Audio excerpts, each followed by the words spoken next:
ताबूत। और फिर उन पर टॉर्च की तेज रोशनी पड़ी। ये किसे साथ ले आई हो बिटिया? तेजू बाबा ने पूछा। टॉर्च की रोशनी तेजू बाबा के चेहरे पर बहुत ही धीमी होकर पड़ रही थी, इसलिए उनका चेहरा साफ देखने में नहीं आ रहा था। दोस्त है मेरे बाबा, निशा ने जवाब दिया। फिर यश और राज से बोली, चलिए अब सामान उतार लें। मैं आऊं बिटिया रानी? तेजू बाबा ने उससे पूछा। नहीं बाबा, बस हल्का फुल्का सामान है, निशा ने उन्हें रोकते हुए कहा। गाड़ी अंदर ही ले चले ना? राज ने पूछा। हाँ ये ठीक रहेगा, निशा ने कहा। फाटक पूरा खोल दो बाबा। यश ने गाड़ी में जाकर इंजन स्टार्ट किया। निशा और राज फाटक से अंदर दाखिल हो गए। तेजू बाबा ने पूरा फाटक खोल दिया था और यश गाड़ी अंदर ले आया। थोड़ी देर बाद ही सब एक बड़े से कमरे में थे, जिसे ड्राइंग रूम कहा जा सकता था। उसकी सजावट हवेली की ही तरह पुराने जमाने की थी। कमरा लाइट से जगमगा रहा था, इसलिए अब तेजू बाबा को साफ देखा जा सकता था। दुबला पतला, लंबा कद। उसने लंबा कुर्ता और सलवार पहन रखी थी। कुर्ते पर एक पुरानी सी जैकेट भी थी। झुर्री भरे चेहरे से उसकी उम्र 70 साल के ऊपर की मालूम होती थी। उसकी घनी मूछें बिल्कुल सफेद हो चुकी थी। आंखों में धुंधलाहट साफ नजर आ रही थी। सब मिलाकर चेहरा बिल्कुल रहस्यमय और भावहीन था। बाबा अब बस कमरे दिखा दो हमें, निशा तेजू बाबा से बोली। एक तुम्हारे लिए है बिटिया और एक इनके लिए, तेजू बाबा ने उनकी तरफ इशारा करके कहा। हमारे लिए 2 कमरे, राज बोल पड़ा। यश ने चौंक कर उसकी तरफ देखा। राज उसे देख राजदाराना अंदाज में मुस्कुरा दिया। तुम दोनों दोस्त हो और अलग अलग कमरे में रहोगे? निशा ने हैरत से पूछा। राज ने बस मुस्कुराकर हाँ में सिर हिला दिया। तेजू बाबा ने ऊपरी मंजिल पर उनके लिए 3 कमरे तैयार कर दिए थे, जो एक साथ ही थे। अब कल सुबह मुलाकात होगी, गुड नाइट। निशा ये कहकर अपने कमरे की तरफ बढ़ गई।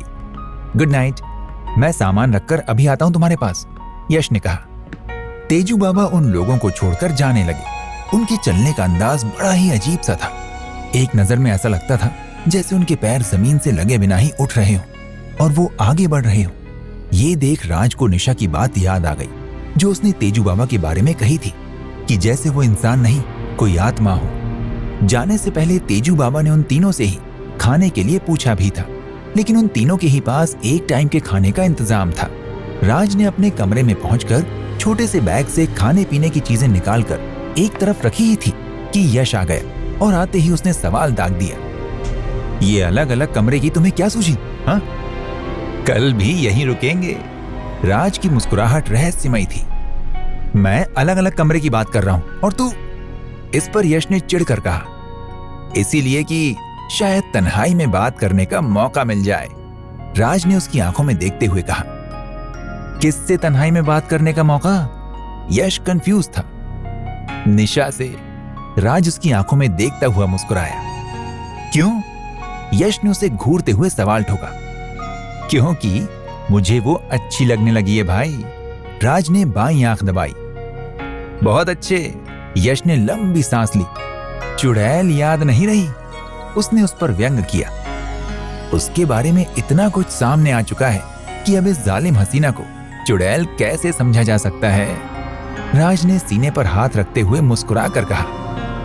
बहुत बड़े बाप की बेटी है वो, यश ने उसे घूर कर देखते हुए चेतावनी दी। तो मैं भी कौन सा भिखारी हूं, फिल्मी हीरो हूं भाई, राज हंसा।